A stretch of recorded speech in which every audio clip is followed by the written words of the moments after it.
Harta juga jadi berat hisabnya ketika harta yang kita punya membuat kita semakin lalai dari Allah Subhanahu wa taala. Mobil-mobil yang kita punya membuat lalai dari Allah, ini hisabnya berat. Duit yang kita punya membuat lalai dari Allah Subhanahu, ini berat hisabnya. Maka ya sadaqallah, harta itu maka seperti air yang mengalir. Air itu ketika mengalir maka akan jernih. Kotoran-kotorannya akan hilang. Tapi ketika air tidak mengalir, maka kotoran akan mengumpul. Kemudian airnya akan membusuk. Begitu juga dengan harta. Ketika harta tidak dialirkan ke tempat-tempat yang baik, maka maka kita akan menjadi petaka. Kelihatannya numpuk duitnya, kelihatan banyak tabungannya karena ditunda-tunda, karena disimpan-simpan terus, nggak sedekah-sedekah, disimpan-simpan terus. Kelihatannya banyak duitnya, tapi ternyata banyak penyakitnya di situ. Kullu nafsin dha'iqatul maut. Setiap jiwa sudah divonis mati oleh Allah Subhanahu wa taala. Wa ammal 'asi, adapun orang yang banyak bermaksiat kepada Allah selama setahun kemarin, maksiat isinya, dan tidak dihentikan dengan bertobat kepada Allah Subhanahu wa taala. Andaikan dia mati dan belum bertobat kepada Allah Subhanahu wa taala, maka ketika dia datang berjumpa dengan atau berhadapan dengan Allah Subhanahu wa taala, kaqudumil abiq ala sayyidihi al-ghadban, seperti seorang budak yang kabur dari tuannya dan tuannya lagi marah-marahnya. Bismillahirrahmanirrahim. Bismillahirrahmanirrahim. Assalamualaikum warahmatullahi wabarakatuh. Innal hamdalillah nahmaduhu wa nasta'inuhu wa nastaghfiruhu wa na'udzu billahi min shururi anfusina wa min sayyiati a'malina. Man yahdihillahu fala mudilla lahu wa man yudlilhu falan tajida lahu waliyyan mursyida. Asyhadu an la ilaha illallah wahdahu la syarika lahu wa asyhadu anna nabiyyana Muhammadin sallallahu alaihi wasallam. Amma ba'd. Fa inna Allah azza wa jalla yaqulu fi muhkami tanzil ba'da al-a'yad billahi samil alim minasy syaithanir rajim. Ya ayyuhalladzina amanu taqullaha haqqa tuqatih wa la tamutunna illa wa antum muslimun. Wa qala Rasulullah sallallahu alaihi wasallam fi hadithi asy-syarif, khairukum man ta'allama al-Qur'an wa 'allama. Jamaah salat maghrib dan menjelang isya yang semoga senantiasa dirahmati oleh Allah Subhanahu wa taala. Marilah kita senantiasa bersyukur kepada Allah Subhanahu wa taala.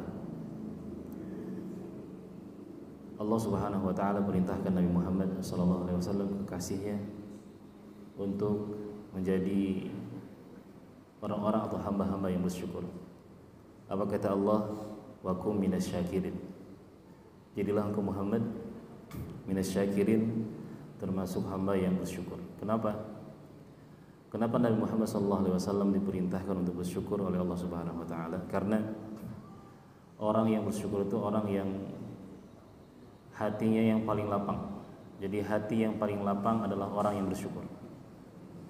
Hati yang paling bahagia adalah orang yang bersyukur. Jiwa yang paling luas banget adalah mereka yang senantiasa bersyukur kepada Allah Subhanahu wa taala. Karena orang yang bersyukur itu ketika dia tidak mendapatkan satu nikmat,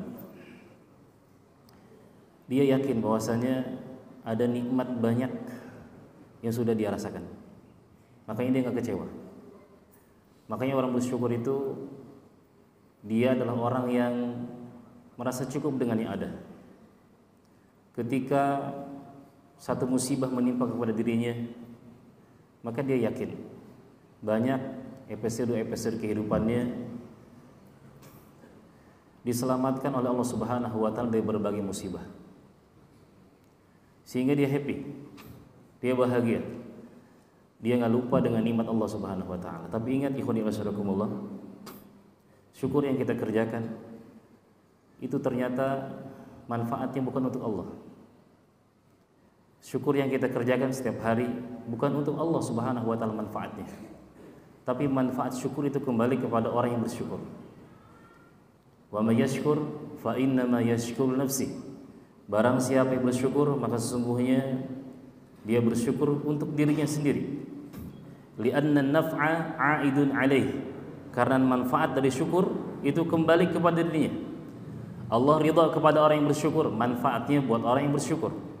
Allah tambah rezeki atau kenikmatan yang disyukuri bukan untuk Allah tapi untuk orang yang bersyukur. Allah jaga, Allah awetkan, Allah pertahankan nikmat-nikmat yang ada bukan untuk Allah Subhanahu wa taala tapi untuk orang yang bersyukur. Karena sejatinya kita tak mampu membalas kenikmatan Allah Subhanahu wa taala saking banyaknya kenikmatan Allah. Maka perbanyak ucapkan alhamdulillah. Ucapkan alhamdulillah karena kondisi kita antara dua. Ketika suatu ketika ada seseorang melihat ro'a hammalan, seorang salaf melihat hammalan, yaitu tukang ngangkut barang. Tukang ngangkut barang ini selama perjalanan, selama ngangkut barang dia mengucapkan alhamdulillah, astagfirullah, alhamdulillah, astagfirullah. Ditanya kenapa ini terus? Lalu kata orang ini, seorang hamba itu innal abda baina ni'matin wa dzambin. Seorang hamba itu antara nikmat dan juga dosa.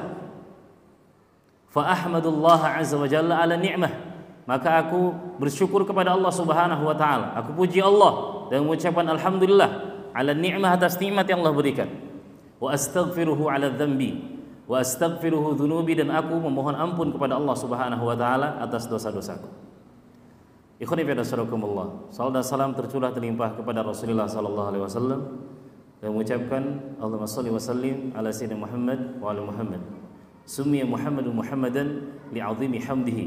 Nabi Muhammad sallallahu alaihi wasallam diberi nama Muhammad li'azimi hamdihi karena betapa agungnya rasa syukur Rasulullah sallallahu alaihi wasallam kepada Allah Subhanahu wa taala. Ucapan Nabi adalah pujian. Perbuatan Nabi adalah pujian. Diamnya Nabi, geraknya Nabi, bahkan tidurnya Rasulullah sallallahu alaihi wasallam itu bentuk syukur kepada Allah Subhanahu wa taala. Maka ikhwan fillah, perbanyaklah salawat kepada Rasulullah sallallahu alaihi wasallam. Ikhwan fillah, pada kesempatan malam hari ini sedikit kami akan menyampaikan tentang bahwasanya likulli syai'in bidayah wa nihayah. Segala sesuatu itu ada permulaan dan juga ada penutupan, ada awal, ada akhir, ada start, ada finish. Semua akan berakhir. Allah berfirman, wa anna ila rabbikal muntaha. Sesungguhnya kepada Allah Subhanahu wa taala akan dikembalikan. Akhir kesudahan adalah kepada Allah Subhanahu wa taala. Ikhwani fi nasrakumullah. Bila kita perhatikan kehidupan dunia, memang semuanya berakhir. Pasti ada ujungnya. Misalkan kesehatan, pasti kadang diakhiri dengan penyakit. Tak sempurna sehatnya, berkurang dengan penyakit. Kekayaan akan diakhiri dengan apa? Dengan kefakiran. Kemudian masa aktif bekerja di sebuah instansi, di sebuah lembaga, juga akan berakhir dengan masa pensiun. Ikhwan fillah, kehidupan kita di dunia juga akan berakhir, yang qatibil maut, itu berakhir dengan yang namanya kematian. Kulluna sa'irun ilallah. Setiap kita ini sedang berjalan menuju Allah Subhanahu wa taala. Yang kaya berjalan menuju Allah, yang miskin berjalan menuju Allah, yang sehat, yang sakit berjalan menuju Allah. Semua berjalan menuju Allah, tua, muda, yang sombong, yang tidak sombong, semua berjalan menuju Allah Subhanahu wa taala. Kulluna sa'irun ilallah. Dan perjalanan menuju Allah Subhanahu wa taala perjalanan yang non-stop. Tidak berhenti. Tidak berhenti karena kita makan, enggak berhenti karena kita minum, enggak berhenti karena kita istirahat, enggak berhenti karena kita tidur. Non-stop, terus berjalan. Waktu kita akan membuat kita semakin jauh dari dunia dan mendekat dengan apa? Dengan ajal atau kematian, mendekat dengan akhirat. Maka ikhwan fillah, semua akan berakhir. Setiap kita akan berakhir. Kemudian ikhwan fillah, perjalanan menuju Allah Subhanahu wa taala terus berjalan. Waqifuhum innahum mas'ulun. Pada saatnya perjalanan ketika kita hidup di dunia, kemudian ajal menjemput kita, kemudian kita pindah ke alam yang lainnya, kemudian nanti di padang mahsyar dan seterusnya. Ikhwan fillah, kita semua baina yadayhi mauqufun.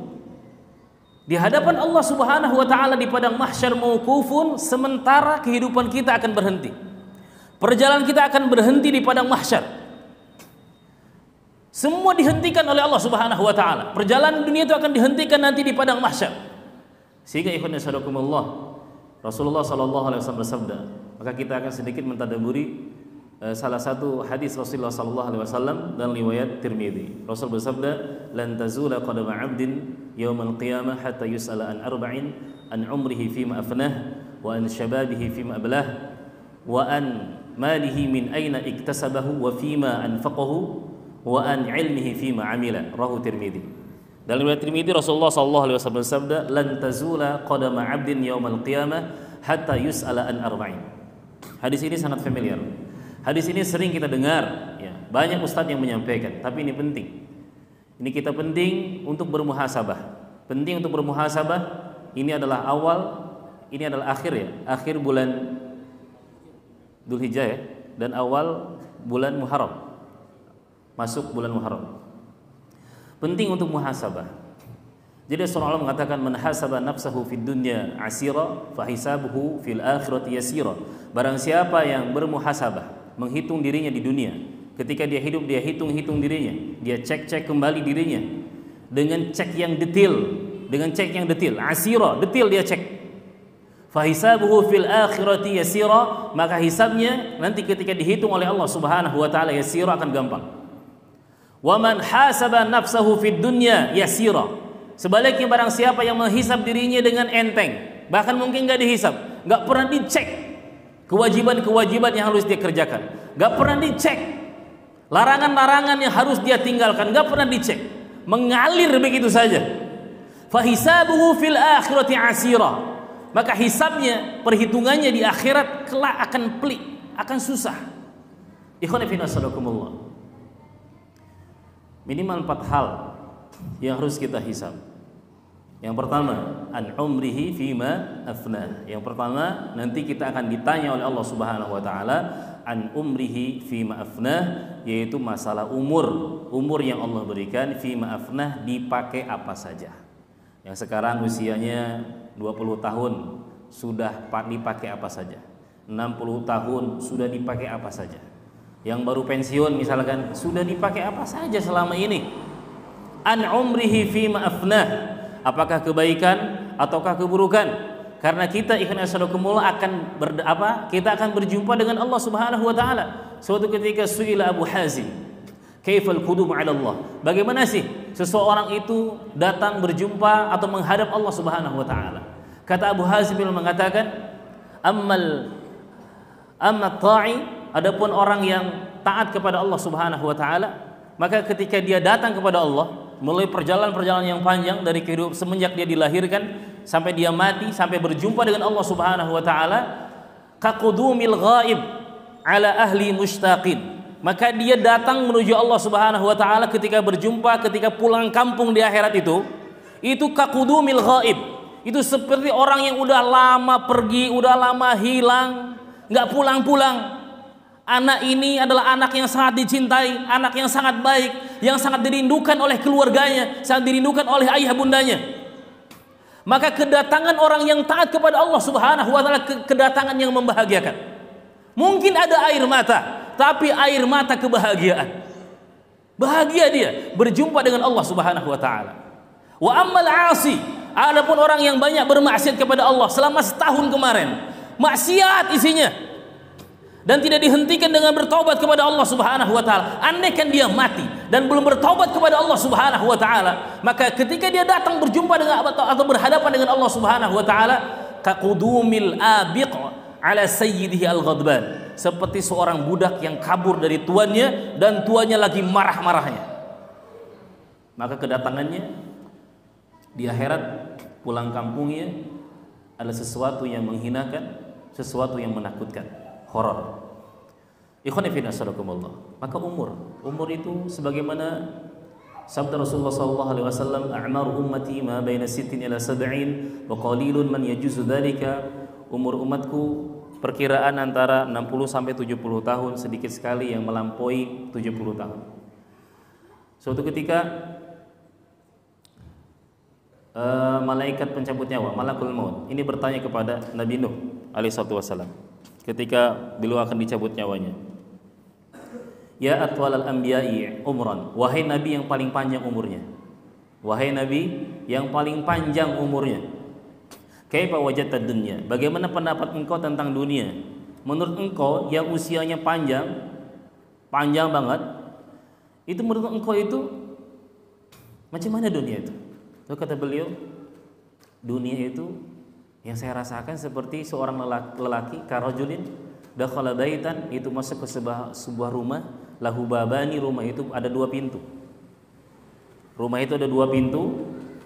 Kemudian ikhwan asyarakumullah, lalu laki-laki itu berdiri di tengah-tengah rumah sebentar, kemudian keluar lewat pintu lain. Sebentar. Ini kata Nabi yang panjang usianya, yang berdakwahnya hampir 1000 tahun. Ikhwani fillah asyarakumullah, sebentar dunia itu. Meskipun panjang sebentar.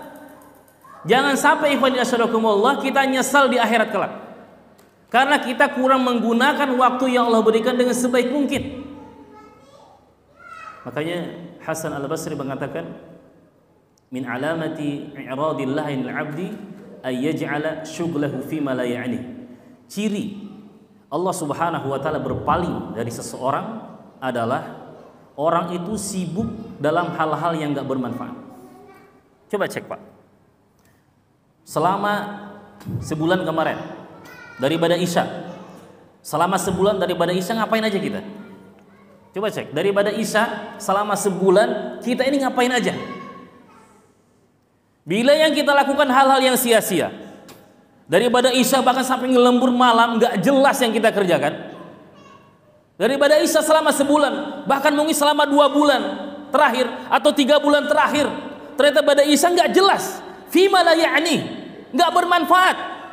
Bahkan malah mungkin mengerjakan sesuatu yang diharamkan oleh Allah Subhanahu wa taala.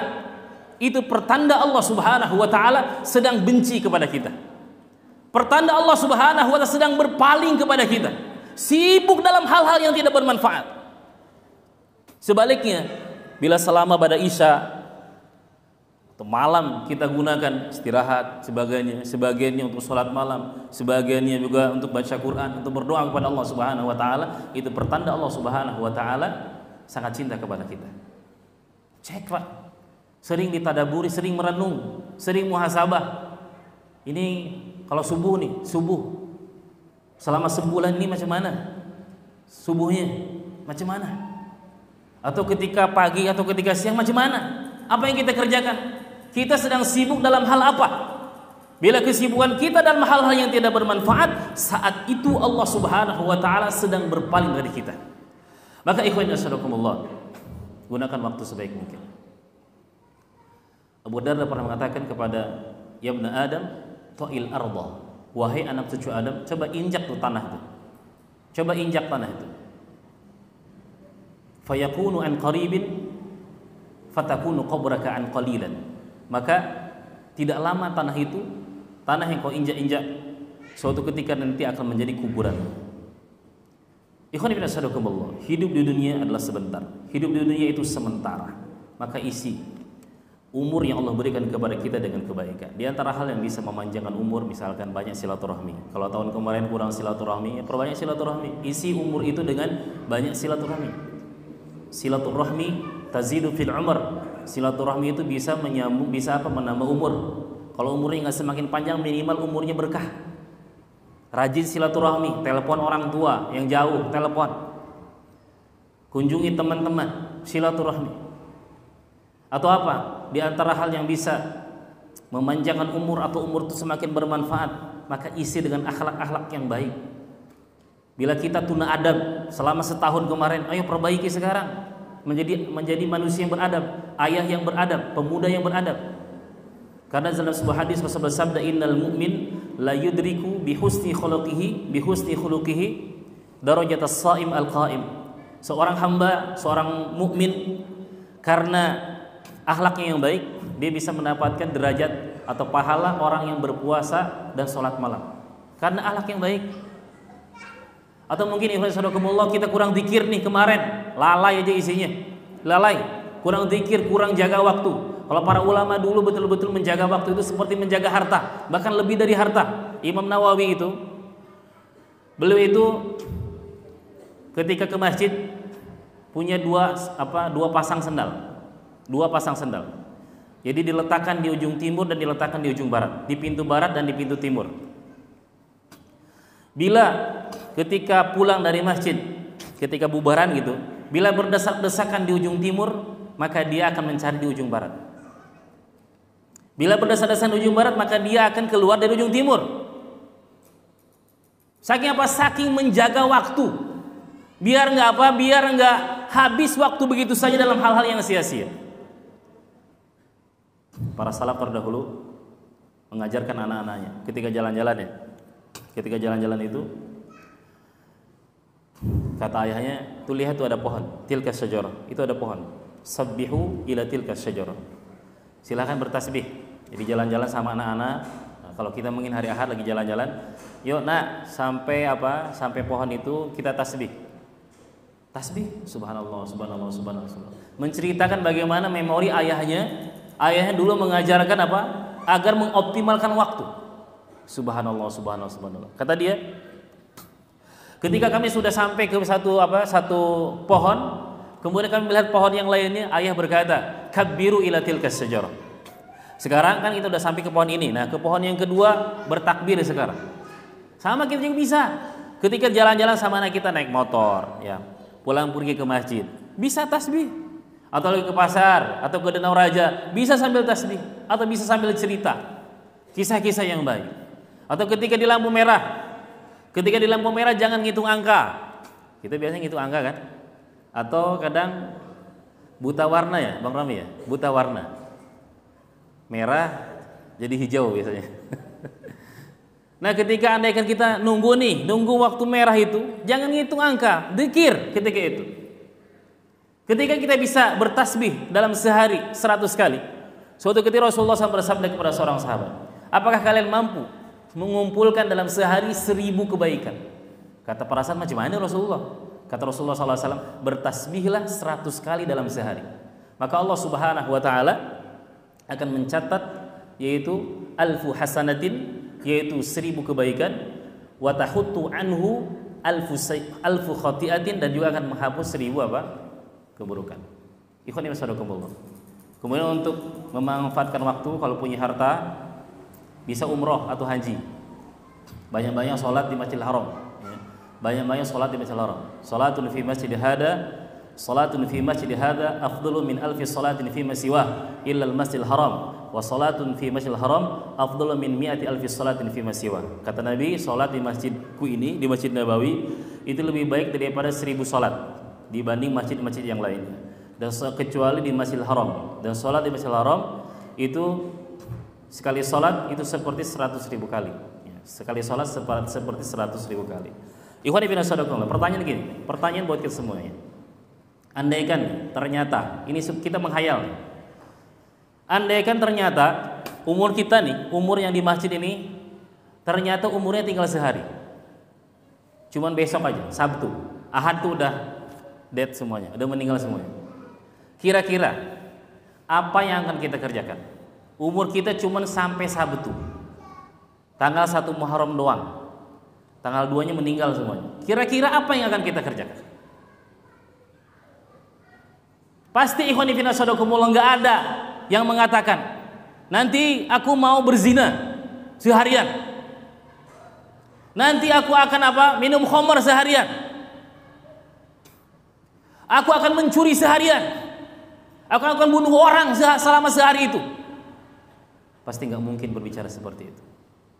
Pasti ikhwan sadaqakumullah, ketika waktu kita dikasih tahu, misalnya waktu kita cuma sehari, pasti jawabannya berbeda-beda, tapi tujuannya satu, pengen baik, pengen taat ketika berjumpa dengan Allah Subhanahu wa Ta'ala. Saya pengen seharian di masjid aja, di Masjid Jami. Seharian hari Sabtu pengen di Masjid Jami. Jadi masjid penuh tuh, karena cuma Sabtu doang hidupnya. Pada ngaji, pada taubat, zikir, gitu kan. Ada juga mungkin saya ini hari Sabtu semua yang di rumah saya yang bukan milik saya akan saya kembalikan semuanya. Harta yang bukan punya saya, barang-barang yang bukan punya saya, buku mungkin yang pernah saya pinjam belum saya kembalikan, saya kembalikan semuanya. Mungkin juga ada yang berkata, aku selama seharian di hari Sabtu itu akan bertaubat kepada Allah Subhanahu wa taala. Sungguh-sungguh aku akan bertaubat. Aku akan betul-betul akan menyesali semua dosa-dosa aku. Aku akan nangis sejadi-jadinya, minta ampun kepada Allah Subhanahu wa taala. Aku juga mungkin ada yang mengatakan, aku akan sedekah.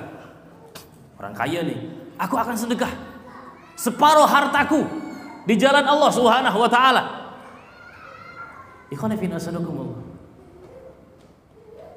Pasti jawabannya adalah yang baik-baik. Kenapa ya sadaqallahu? Hatta mungkin sekelas preman sekalipun nggak mau dia. Karena itu kesempatan terakhir. Nantinya dia akan berhenti di dunia ini, akan berjumpa dengan Allah Subhanahu wa taala. Pertanyaan ikhwan fillah sadaqallahu, kenapa kita tidak mampu seperti itu? Kenapa kita tidak bisa sungguh-sungguh seperti hari Sabtu ketika kita ditentukan kita akan mati di hari Sabtu? Padahal Allah Subhanahu wa taala berfirman, kullu nafsin dha'iqatul maut. Setiap jiwa sudah divonis mati oleh Allah Subhanahu wa taala. Setiap kita sudah divonis mati oleh Allah Subhanahu wa taala. Bahkan mungkin enggak nunggu sampai hari Sabtu. Bahkan mungkin bisa sejam lagi, 2 jam lagi. Malaikat pencabut nyawa bisa mencabut nyawa kita. Ikhwan fillah sadaqallahu. Gunakan waktu yang Allah berikan kepada kita. Waktu ini mahal. Mahal sekali. Waktu yang Allah berikan kepada kita, waktu yang sangat mahal. Waktu yang sedang kita rasakan adalah waktu yang paling diinginkan oleh orang-orang yang telah tiada, oleh orang-orang yang telah meninggal dunia, pengen kembali ke dunia, pengen beramal sebagaimana kita beramal. Yang kedua, ikhwan sadaqallahu, wa an syababihi fi ma ablah. Pertanyaan kedua, wa an syababihi fi ma ablah. Ini buat para pemuda. Jadi masa muda itu adalah masa yang mahal banget. Wahai para pemuda yang masih muda, yang jenggotnya belum putih, yang rambutnya belum putih, yang kulitnya belum keriput, yang matanya belum rabun, yang telinganya masih bisa mendengar dengan jelas, yang ototnya masih kuat. Masa antum adalah masa yang sangat mahal, masa yang diinginkan oleh budak-budak koci. Kadang budak-budak koci pengen segera gede. Aku pengen segera gede nih, pengen cepet gede nih, biar jago nih main futsal misalkan, biar jago ini jago itu. Masa muda adalah masa yang paling disesali oleh orang tua. Orang tua banyak menyesali dengan apa? Dengan masa mudanya. Nyesal ketika apa? Ketika kurang baik, ketika kurang dipakai dengan kebaikan, ketika kurang penuh dengan ketaatan kepada Allah Subhanahu wa taala. Sesal. Orang-orang tua banyak menyesal. Seperti ketika Waraqah bin Naufal, ketika Rasulullah sallallahu alaihi wasallam dan Khadijah, itu istri Nabi Muhammad sallallahu alaihi wasallam, ketika beliau ketakutan kan, ketika didatangi malaikat Jibril. Beliau belum tahu ini apa. Akhirnya bertanya kepada Waraqah bin Naufal, orang yang sudah renta ketika itu. Setelah diceritakan panjang lebar, kata Waraqah bin Naufal, hadan namus. Malaikat Jibril yang datang kepada Muhammad adalah namus, adalah malaikat yang pernah datang kepada Nabi Musa. Dia mengatakan, laitani fiha jaz'an. Aduhai kiranya aku ini masih muda, bisa bantu engkau, bisa melindungimu ketika kaummu mengusirmu. Dia merasa, Waraqah bin Naufal merasa bahwa masa muda adalah masa yang fresh, masa muda adalah masa yang power, full power, kekuatan, fisik, pikiran. Makanya ikhwan fillah sadaqallahu, wahai para pemuda, gunakan masa muda dengan sebaik mungkin. Karena masa muda adalah masa quwwatun baina du'afain, yaitu masa kekuatan di antara dua kelemahan. Lemahnya masa masa kecil, dan juga lemahnya yaitu masa tua. Kalau kita melihat di sekitar Rasulullah, di sekeliling Nabi Muhammad SAW, isinya para pemuda. Di sekeliling Nabi Muhammad SAW, para sahabat itu rata-rata pemuda semuanya. Para sahabat itu rata-rata pemuda yang energik semuanya itu. Makanya pemuda jangan ngelokro, jangan lembek, jangan malas pemuda itu. Jangan lemah pemuda itu. Harus semangat. Masa muda seperti apa? Seperti matahari itu di tengah-tengah, yang lagi panas, lagi membara. Para pemuda di zaman Rasulullah SAW, mereka menggunakan masa mudanya untuk mengorbankan dirinya untuk kejayaan Islam. Makanya ikhwan sadaqallahu, Allah Subhanahu wa taala memberikan anugerah kepada para penghuni surga. Penghuni surga itu muda semuanya. Penghuni surga itu muda semuanya. Kalau tua macam mana itu? Kakek-kakek semuanya kan? Di surga kakek-kakek dan nenek-nenek yang udah encok, asam urat, darabun, tak seru. Makanya Allah Subhanahu wa taala memuliakan para penghuni surga itu, dikasih masa muda semuanya, usia 33 tahun. Maka ikhwan yasharakumullah, gunakan masa muda. Makanya dalam Al-Qur'an itu Allah Subhanahu wa taala banyak memuji itu para pemuda. Seperti para pemuda Ashabul Kahfi, innahum fityatun amanu bi rabbihim wa zidnahum huda. Mereka adalah para pemuda, amanu bi rabbihim. Mereka yang beriman kepada Allah Subhanahu wa taala. Imannya kuat kepada Allah Subhanahu wa taala. Wa zidnahum huda. Kami tambah hidayah. Ditambah hidayah oleh Allah Subhanahu wa taala. Nabi Yusuf ketika diuji, warawadathu allati huwa fi baitiha an nafsi wa ghallaqatil abwab. Ketika itu Zulaikha membujuk merayu Nabi Yusuf alaihissalam. Wa ghallaqatil abwab, semua pintu ditutup ketika itu. Jendela-jendela, pintu kamar ditutup. Ada yang mengatakan kamarnya di sebuah rumah, rumahnya di sebuah rumah, dan ditutup semuanya. Enggak ada yang tahu ketika itu. Wa ghallaqatil abwab wa qalat haytala. Dia berkata, Zulaikha itu berkata, qalat haytalam, wahai Yusuf, kemarilah. Bayangkan ikhwan fillah, seorang pemuda dirayu oleh seorang wanita yang sangat cantik di tempat yang tidak diketahui, aman, nggak ada siapapun yang bisa melihat. Tapi ikhwan fillah, Nabi Yusuf bukan sembarangan pemuda, beliau adalah pemuda yang sangat ikhlas, pemuda yang sangat malu kepada Allah Subhanahu wa taala. Karena punya keikhlasan yang tinggi, Allah Subhanahu wa taala palingkan Nabi Yusuf alaihissalam itu dari godaan nafsu, godaan syahwat. Masya Allah. Makanya pemuda yang hebat itu pemuda yang bisa selamat, bisa lolos dari godaan syahwat. Seperti siapa? Nabi Yusuf alaihissalam. Karena punya rasa malu. Nggak kayak zaman sekarang nih. Banyak yang nggak punya rasa malu. Rasa malu seperti tembok sebenarnya. Tembok yang menghalangi seseorang untuk melakukan keburukan-keburukan. Karena ada rasa malu, akhirnya akhirnya dia baik. Karena ada rasa malu, akhirnya kebaikan tersebar. Karena ada rasa malu, akhirnya keburukan tertahan. Nggak dilakukan keburukan itu, malu dilihat sama Allah. Pemuda yang baik itu pemuda yang senantiasa merasa dilihat oleh Allah Subhanahu wa taala. Kapanpun, dimanapun, bagaimanapun kondisinya, Allah Subhanahu wa taala senantiasa melihat dirinya. Ikhwan fillah, maka gunakan masa muda dengan sebaik-baiknya. Jangan umbar, jangan umbar aurat ketika karena rasa malu itu hilang. Lenggak-lenggok, laki-laki lenggak-lenggok di Citayam, ada Citayam tuh katanya. Laki-laki lenggak-lenggok, aduh, alay, tak punya rasa malu. Anak gadis sama pemuda pegang-pegangan, pacaran, udah nggak ada rasa malu lagi, malah kayak ngetren pula, pada bangga tuh, ikut-ikutan, niru-niru. Citayam, tahu Citayam Pak? Pasti tahu. Lagi rame Citayam nih, tak punya rasa malu. Ketika dinding rasa malu itu roboh, udah. Maka innallaha al-haya minal hayah. Rasa malu itu dari al-hayah, dari kehidupan. Makanya orang yang punya rasa malu, hatinya hidup. Semakin hidup hatinya, semakin hidup rasa malunya. Ketika rasa malunya nggak ada, berarti hatinya mati.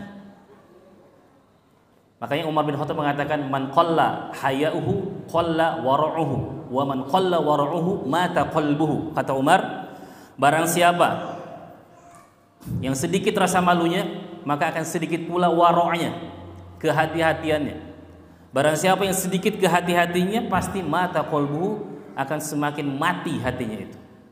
Ikhwan ya sadaqallah, maka ajarkan wahai para ayah kepada anak-anak kita yang muda-muda, yang beranjak dewasa, ajarkan rasa malu. Ajarkan kepada anak-anak gadis kita rasa malu. Karena anak-anak kita ini tanggung jawab yang akan nanti dimintai pertanggungjawabannya oleh Allah Subhanahu wa taala. Tanggung jawab di pundak para ayah. Ya ayyuhalladzina amanu qu anfusakum wa ahlikum nara. Wahai orang-orang beriman, wahai para ayah, qu anfusakum. Wahai para suami, qu anfusakum, jaga dirimu, wa ahlikum, jaga istrimu, anakmu, nara, dari jilatan api neraka. Ada bahaya yang mengancam di hadapan kita. Ada bahaya yang mengancam di hadapan anak istri kita. Apa bahaya itu? Itu neraka. Neraka ini bukan sembarang bahaya.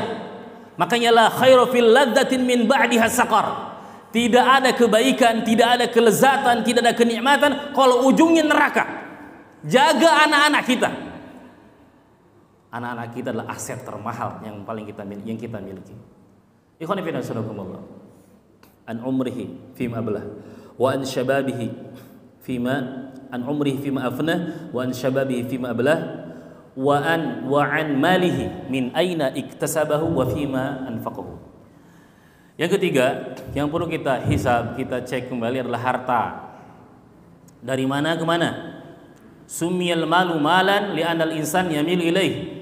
Dikatakan mal, sumiyal malu malan li'anal insan yamilu ilaih. Harta dikatakan mal karena manusia itu condong kepada harta. Tidak ada manusia yang tidak condong kepada harta. Bahkan sampai orang tua pun masih condong kepada harta, masih cinta kepada harta. Sumiyal malu malan, itu begitulah. Bahasa Arab itu begitu indah. Sumiyal malu malan li'anal insan yamil ilaih. Kita condong kepada harta. Sumiyal qalbu litaqallubihi. Hati dikatakan hati karena litaqallubi, seling bergejolak. Sumiyal insanu insan linisyanihi. Manusia dikatakan manusia linisyanihi karena kita sering pelupa. Nah, harta dikatakan harta karena kita condong kepada harta. Tapi ikhwan yasyadakumullah, kita tidak hanya mencela harta. Harta itu ada dua, antara pujian dan juga antara ujian. Pujian dan ujian, antara kebaikan juga antara ujian atau petaka. Ikhwani fi nasallakumullah. Makan pakai duit. Ya, minum juga pakai duit. Pakaian pakai duit. Bangun pembangunan pakai duit. Bangun masjid, bangun sekolahan pakai duit. Semua pakai duit. Semua menggunakan harta. Haji, umroh pakai duit, pakai harta semuanya. Bahkan ya saudarakumullah, jihadnya Rasulullah SAW juga menggunakan harta. Bahkan dalam Islam, harta itu menjadi salah satu yang 5 hal yang wajib dijaga. Hifdzul mal, harta yang harus dijaga. Bahkan orang yang menjaga hartanya dari serangan maling, ya, menjaga harta dari serangan maling, lalu dia terbunuh. Man qutila duna malihi fahuwa syahid. Kata Rasulullah SAW, barang siapa yang terbunuh karena menjaga hartanya, harta yang dia punya, harta yang dia miliki, fahuwa syahid, maka dia mati syahid.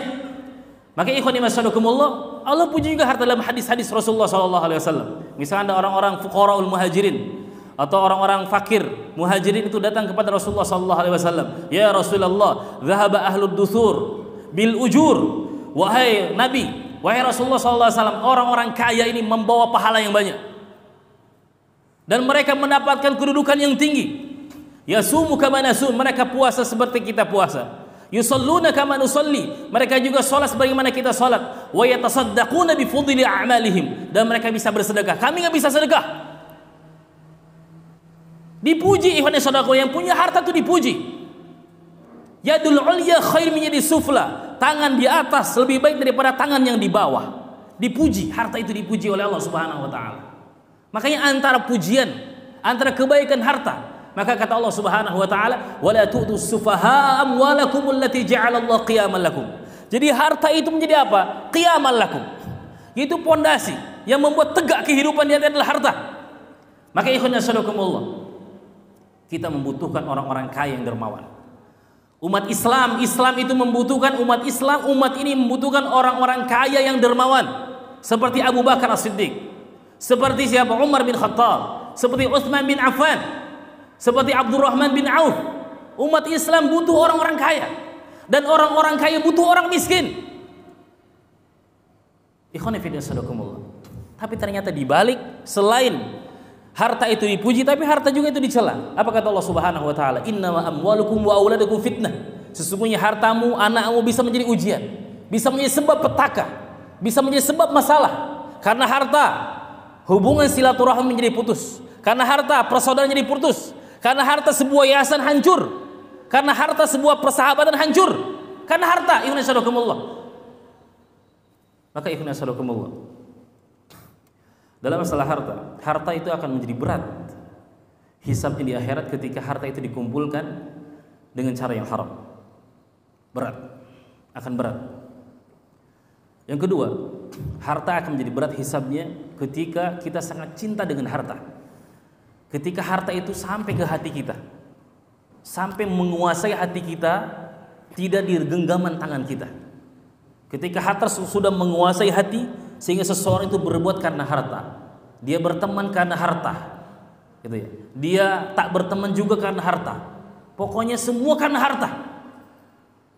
Harta juga jadi berat hisabnya ketika harta yang kita punya membuat kita semakin lalai dari Allah Subhanahu wa taala. Mobil-mobil yang kita punya membuat lalai dari Allah, ini hisabnya berat.